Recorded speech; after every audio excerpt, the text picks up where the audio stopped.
हरियाणा की हर अपडेट के लिए बेल आइकन दबाएं और सब्सक्राइब करें STV हरियाणा न्यूज। काफी झूठ फैलाने की कोशिश की है।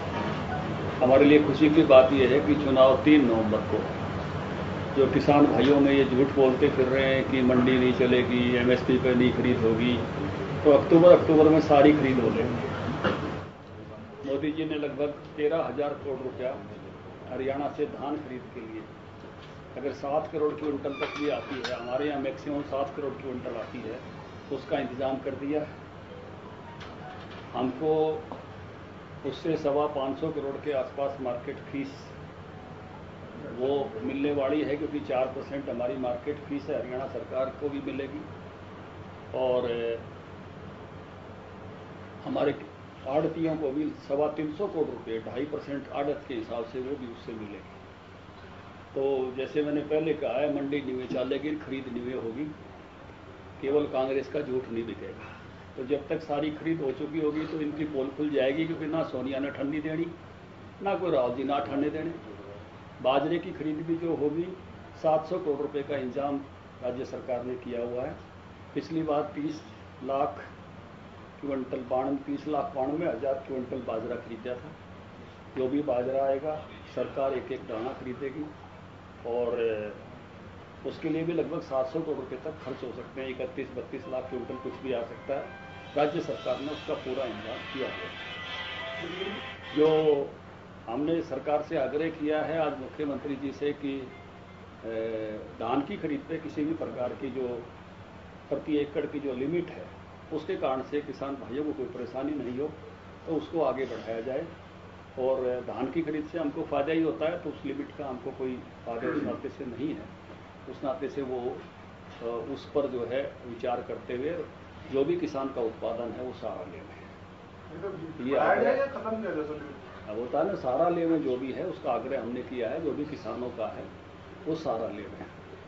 तो उस नाते से जो भी किसान भाई लेके आएंगे वो लगभग जो है प्रति एकड़ जो भी मैक्सिमम उत्पादन है उस हिसाब से वो सारा का सारा लेने की प्रक्रिया में आगे जाएंगे। क्योंकि उससे राज्य सरकार की सारा पैसा मोदी जी देते हैं, केंद्र सरकार देती है, तो हमको कोई नुकसान ही नहीं है। बाजरे में हमको कई बार लिमिटेशंस रखनी पड़ती हैं कि बाहर का ना आ जाए, तो उस नाते से क्योंकि वो सरकार राज्य सरकार देती है पैसा, तो केंद्र सरकार इसका पैसा देती है, हमको तो मार्केट फीस मिलती है, आड़त मिलती है, उसका फ़ायदा ही। उस नाते से तो ये उसका दाना दाना खरीद हो जाए और अपने किसानों का बाजरे का भी दाना दाना खरीद हो जाए, ये सुनिश्चित करेंगे।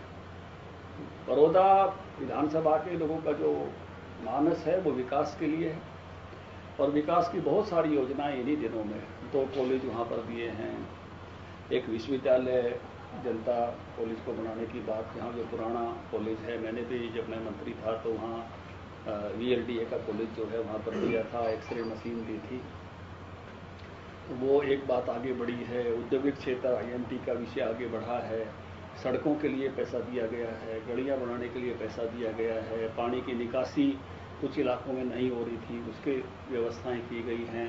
तो तेज़ी के साथ उस इलाके का विकास हो, इसके जो है काम हुए हैं। लोगों के मन में है कि बहुत वर्षों से जो ये नारे नूरे तो लगाते रहे, हुड्डा जी थारा म्हारा अपना बड़ौदा, लेकिन वो ना तो सड़क कहते हैं कलोई में छोड़ी है, बड़ौदे में आके बेड़ी हो जाती है।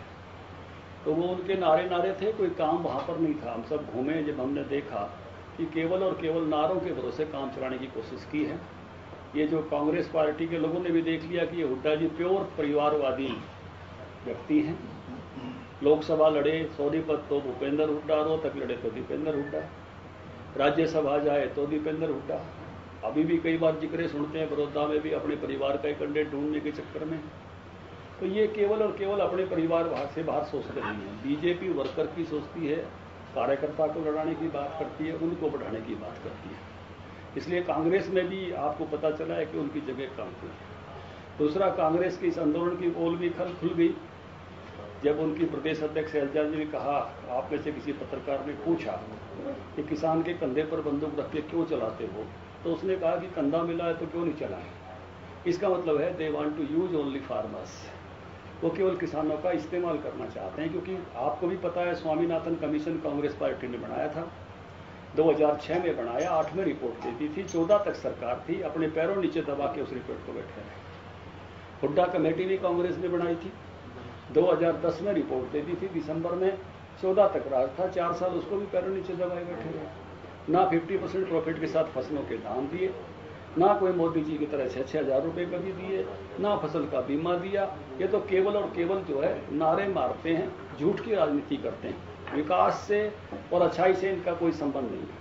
ये वर्षों तक अमेठी और रायबरेली को उन्होंने वैसा के वैसा रखा जैसे थी, क्योंकि ये केवल परिवर्तन की बातें करते हैं, परिवर्तन करते नहीं है, विकास करते नहीं है। इसलिए वहाँ से भी छोड़ छोड़ के इनको भागना पड़ा है। तो इनकी पोल लोगों के सामने खुल गई है। तो उस नाते से ये जो नारेबाजी है इनकी, उसकी भी पोल लोगों के सामने खरीद होते ही खुल जाएगी। तो मंडी यूं ही चलेगी और एमएसपी पर यूं ही खरीद होगी। ये 3 कानून हैं, ये केवल प्रगतिशील किसानों के लिए हैं, किसान उत्पादक समूहों के लिए हैं, उनके लिए एक अलग रास्ता दिया है। आज एक बड़ी अच्छी कहानी मेरे को किसी ने भेज रखी थी, मैं आपसे साझा करना चाहता हूँ। बोला एक जमाने में जब कोई डर खतरे होते थे तो नगर का द्वार एक बना दिया जाता था, उस पर चौकीदार भी बैठा दिए जाते थे। तो ऐसे नगर का एक दरवाजा था, चौकीदार भी बैठा रखे थे। बाद में चौकीदार थोड़े ठाड़े हो गए और हर जाने वाले पे कुछ ना कुछ डंडा वसूली। तो एक नगर का नया मुखिया बन गया, मेयर, उसने एक दरवाजा और खुलवा दिया। तो वो चौकीदार ने धरने और प्रदर्शन करा दिए। तो मुखिया ने कहा भाई मैंने तो इसलिए खुलवाया है कि जिसको उधर से जाना है उधर से जाए, इधर से जाना है इधर से जाए। इनसे तो ये ऐसे ही दूसरा रास्ता है। ये भी जिन्होंने मंडी आना है वो मंडी आओ, एमएसपी पे बेचना है एमएसपी पे बेचो। जो भाई डाइवर्सिफिकेशन करके अच्छी मार्केटिंग डायरेक्ट करना चाहते हैं, ये उनके लिए एक दूसरा रास्ता है। ये दोनों रास्ते रहेंगे। यहाँ के जो झंझट हैं इसको भी ये किसान भाई पहचानते हैं, नहीं पहचानते ऐसा नहीं। वो उन झंझटों को किसानों को पता है। ये किसान नेता उन झंझटों पर सब भाषण करते रहे हैं कि हमारे माल की बोली लगाई जाती है, रेट हम नहीं तय करते हैं। ये सभी किसान नेताओं के भाषण होते थे। तो जो अपना माल खुद बेचना चाहते हैं उनके लिए वो है और इनके लिए वो है। 2 रास्ते दिए हैं। 100 जी, ये है कि अब आप गठबंधन में हैं तो आपकी जो सहयोगी पार्टी है उसके साथ किस तरीके से कोऑर्डिनेशन आप बैठेंगे, जो बैठक बुलाई है, और खासकर ये क्या तय हो गया कि आप ही की पार्टी का उम्मीदवार वहाँ पर होगा? अभी इस विषय पर हम बैठने वाले हैं और मिलकर गठबंधन के साथ चुनाव लड़ेंगे। कब होगी सर ये बैठक? जल्दी करेंगे। चुनाव समिति की जो आपने कहा है कि कब तक बैठक होगी और कितने, अब कोई आंकड़ा होगी कितने आवेदन आपके पास आए हैं उम्मीदवारी के लिए वहाँ से? देखिए, अभी जब चुनाव समिति बैठेगी तो भिन्न भिन्न लोगों के पास जो बायोडेटाज आए हैं सब इकट्ठे हो जाएंगे, क्योंकि ना कोई सबको मिले हैं। और चुनाव समिति की बैठक तो अब कैलेंडर आ गया है, तो नॉमिनेशन से पहले इलेक्शन कमेटी की बैठक करके उसको फाइनल करना पड़ेगा। सर, एक दिक्कत आ रही है कि मंडियों में धान की खरीद नहीं हो रही। इसी को लेकर आज किसान नेता Gurnam Singh Chilodi ACS food supply से मिले। उन्होंने कहा है कि जो धान में जो नमी है वो सरकार 20% तक कर दे 17 की बजाय, और हम अगर वो सरकार कम रेट दे तो उसके लिए तैयार है। बोला कि फिलहाल धान में नमी जिसकी वजह से खरीद नहीं हो रही है। देखिए, नमी के केंद्र सरकार के मानक हैं, पहले भी हमने इस रास्ते को अपना के रखा है और उसका एक सिस्टम भी तय किया था जब मैं मंत्री था 22 तक का, और वो सारा का सारा। तो मुझे लगता है कि सरकार उस नाते से निर्णय करना तो वर्तमान एसीएस और मंत्री का काम है, उस नाते से वो उस पर क्या निर्णय करते हैं। लेकिन जिसकी आप बात कर रहे हो वो आड़ती नेता हैं, आड़त की दुकान भी है, पॉलिटिकल भी हैं वो। उस नाते से ये जो चुनाव भी लड़ा है उन्होंने आप पार्टी से, और निर्दलीय भी लड़ा है, आपको पता है 1307 वोट मिले थे। तो गुरनाम चिलोड़ी भी कांग्रेस की तरह गुमराह कर रहे हैं, मतलब किसानों को या जो उनसे जुड़े। ये तो आपके सामने सारे तथ्य हैं, मीडिया को भी सत्य सामने लाना चाहिए। आपके सामने सारे तथ्य हैं, आपने बार बार इस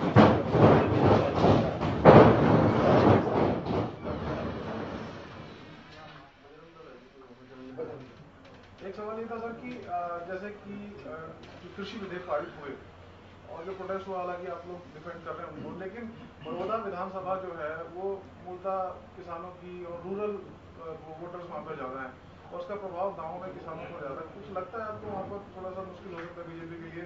और अभी कुछ जेपी दलाल जब वहाँ पर गए तो कुछ इस प्रकार की चर्चाएं, हालांकि उन्होंने कंट्रोल कर दिया था कि उनका घेराव किया गया, लोगों ने नाराजगी जताई है, मुर्दाबाद के नारे लगे। कैसे देखते हैं सर जी? लोग सत्य पर चलते हैं, झूठ पे नहीं चलते। झूठ हमेशा 2 दिन चलती है, सत्य 100 दिन से लंबा चलता है।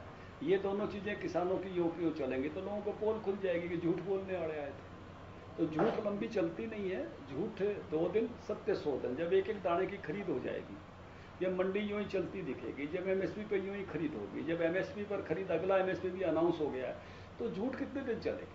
तो झूठ की दुकान चलती नहीं है, काठ की आंडी नहीं चढ़ती। ये काठ की आंडी लिए घूम रहे हैं, तो ये झूठ चलेगी नहीं। तो एक एक दाना खरीद ही लेंगे लोगों का, तो झूठ कहाँ चलेगी? तो सर प्रचार प्रसार के लिए क्या तैयारी है पार्टी की? किस पूरी तरह से पार्टी की तैयारी है, पहले से भी लगे और आगे और जोरदार तरीके से करेंगे। सर एक सवाल आता है, कांग्रेस ये कह रही है कि जो बीजेपी को बड़ौदा चुनाव आते ही वहाँ का विकास दिखने लगा कि वहाँ विकास नहीं हुआ। 6 साल बीजेपी का। मैं ये पूछता हूँ कि इतने समय से हुड्डा साहब वहाँ थे, कभी एक भी, मैं भी 5 साल मंत्री था, कभी एक भी ज्ञापन लेकर बड़ौदा का आए थे? कभी वहां के प्रतिनिधि आए थे? कभी? मैं प्रशंसा करूंगा कई लोगों की, विपक्ष में होते कई लोग मेरे पास आते थे, अपने इलाके का विकास कराते थे। कांग्रेसियों ने कभी विकास के मुद्दे पे काम ही नहीं किया। वो तो इलाकावाद, जातिवाद, बाकी वादों पर बात करते हैं, वो विकास की बात ही नहीं करते। विकास के तो केवल नारे लगाते हैं, विकास करते नहीं है। मैंने आपसे सवाल किया, एक परिवार पूरी आजादी के समय से आज तक 2 सीटों से चुनाव लड़ता रहा और जीतता रहा, उन इलाकों का विकास नहीं किया उन्होंने।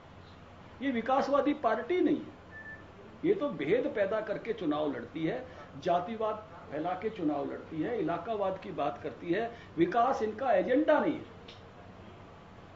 और इन्होंने कभी वहां किया हो विकास तो बताओ। आप देखो, आप बड़ौदा का सीनरी दिखाओ, तो कभी उसके लिए आगे नहीं बढ़े। कम से कम जो प्रतिनिधि बन के आता है उसकी जिम्मेवारी होती है कि वो आए, कहे, लगे कि मुझे मेरे इलाके का विकास कराना है। तो ये विकास के लिए वो लोग नहीं है जो विकास के लिए लगते हो, विकास की लगन नहीं है इनमें। धन्यवाद। तो यहाँ बीजेपी के प्रदेश अध्यक्ष को आप सुन रहे थे। सरकार किसानों के हित में काम कर रही है, यूपी धनखड़ की तरफ से कहा गया। कृषि कानून किसानों के हित में है, और साथ ही ये जो बड़ौदा का उपचुनाव है वो जीता जाएगा। कांग्रेस झूठ की राजनीति कर रही है, और कांग्रेस के हर एक झूठ पर से पर्दा उठेगा। कांग्रेस के नेताओं की पोल खोलने वाली है, क्योंकि ये जो झूठ फैलाया जा रहा है ये कुछ ही दिन का होता है और सच बहुत लंबे समय तक चलता है।